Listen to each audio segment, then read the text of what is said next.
Halo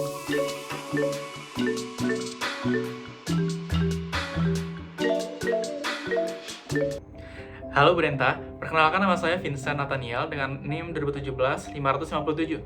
Pada video ini saya akan menjelaskan tentang summary dari Human Resource Management untuk chapter 1, 3, 4, 5, dan 6. Nah, chapter 1 itu tentang perkenalan apa itu HRM. HRM sendiri merupakan suatu proses untuk memperoleh, melatih, dan menilai dan memberi kompensasi karyawan, serta memperhatikan keadilan bagi mereka. Nah, 5 fungsi dasar HRM ini ada planning, organizing, staffing, controlling, dan leading. Nah, chapter 3 ini tentang strategi dan analisa manajemen sumber daya manusia. Yang pertama ini ada proses perencanaan manajemen. Terdiri dari 5 tahapan. Yang pertama itu ada tentukan tujuannya, lalu ada buat dasar perkiraan, terus meninjau tindakan alternatif, keempat ada pilihan yang terbaik, dan terakhir itu ada pilih dan implementasikan rencana Anda. Lalu ada jenis-jenis strategi, ada 3, yaitu yang pertama keperluan strategi, kedua kompetitif atau bisnis unit strategi, dan terakhir fungsional environmental strategi. Nah, chapter 4 ini membahas mengenai analisa pekerjaan dan proses manajemen bakat.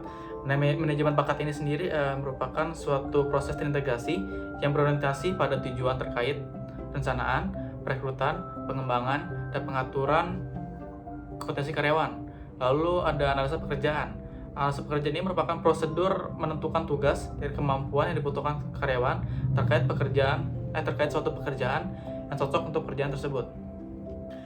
Nah, dari analisa pekerjaan yang tadi kita lakukan, kita dapat memperoleh informasi-informasi seperti aktivitas pekerjaan, lalu ada perilaku manusianya, lalu ada mesin perkakas dan peralatan-peralatan pekerjaan lainnya, lalu ada standar kinerjanya, lalu ada konteks pekerjaannya, serta ada syarat-syarat lainnya yang dibutuhkan, seperti misalnya ada standar kemampuan dan pengetahuan si pekerja tersebut. Lalu chapter 5 membahas tentang perencanaan, personel, dan perekrutan.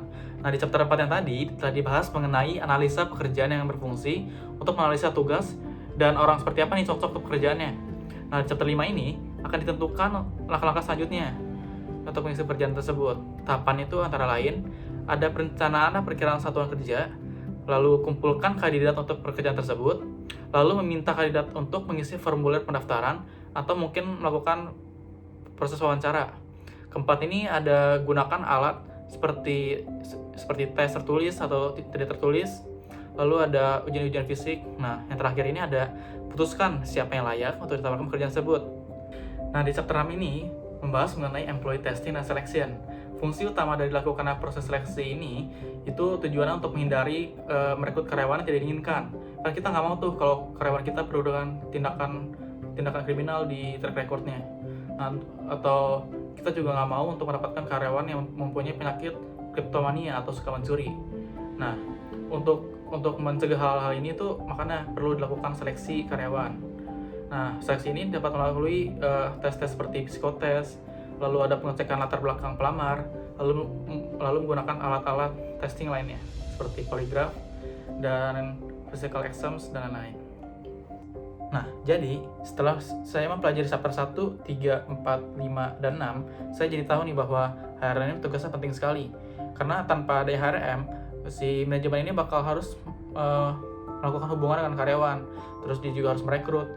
Nah, hal ini kan tidak mungkin dilakukan oleh manajemen, karena tugas dia sendiri sudah banyak. Jadi dengan adanya manajemen, si HRM ini sangat membantu sekali tugasnya si manajemen. Karena tanpa adanya HRM, manajemennya bakal susah dalam melakukan hubungannya dengan karyawan dan merekrut.